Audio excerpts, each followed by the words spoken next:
I find myself leaning toward her and speaking quietly, adopting her attitude. "What do you want?" I ask her. "I'll be right with you," Zach calls from the counter.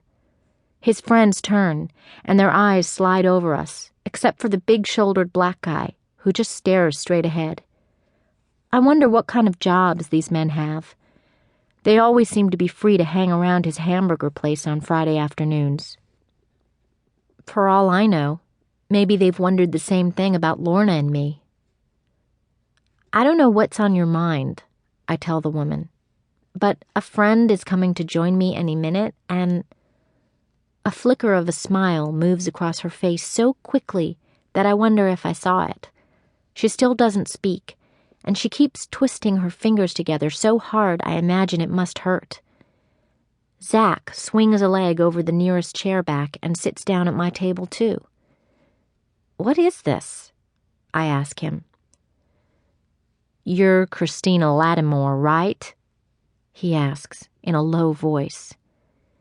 I don't like people intruding in my life, disrupting things, especially these people, so I get as cold as the nose on the stone dog that sits by the gate in front of my grandmother's home in River Oaks and say, "I beg your pardon, but I see no reason to answer that question." Okay, he says, still bending toward me, still talking in that low voice. "This here's my wife, Loretta. You come in this place every Friday. We just thought we'd get acquainted, that's all."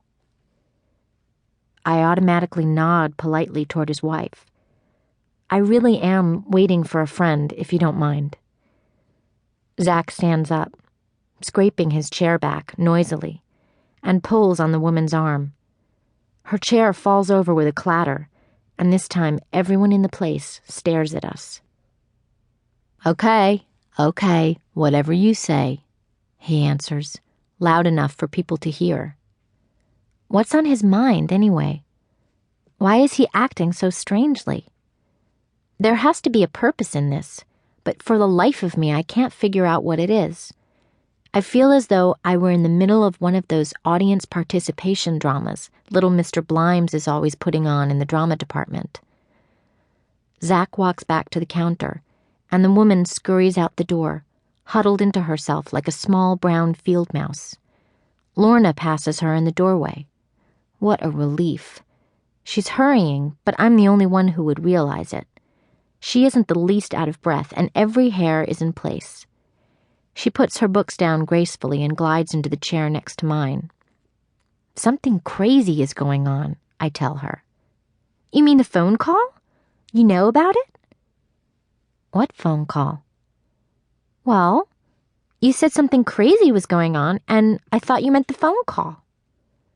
"You haven't told me what phone call. I don't know what you're talking about."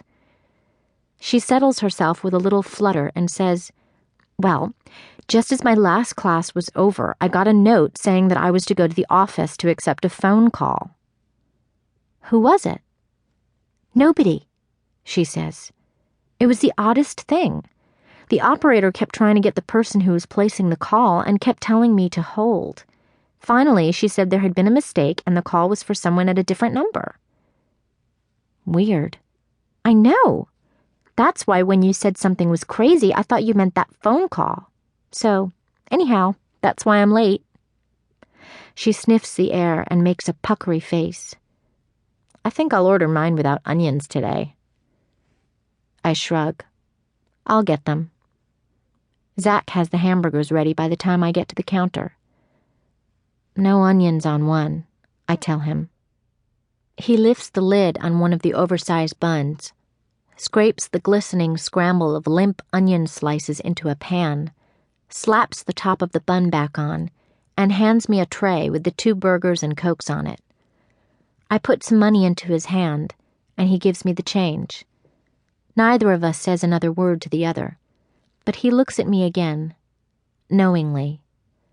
I'm really disturbed. I turn quickly, so I don't have to look at him, and go back to the table. "I don't think we should come in here anymore," I tell Lorna. She takes a dainty bite.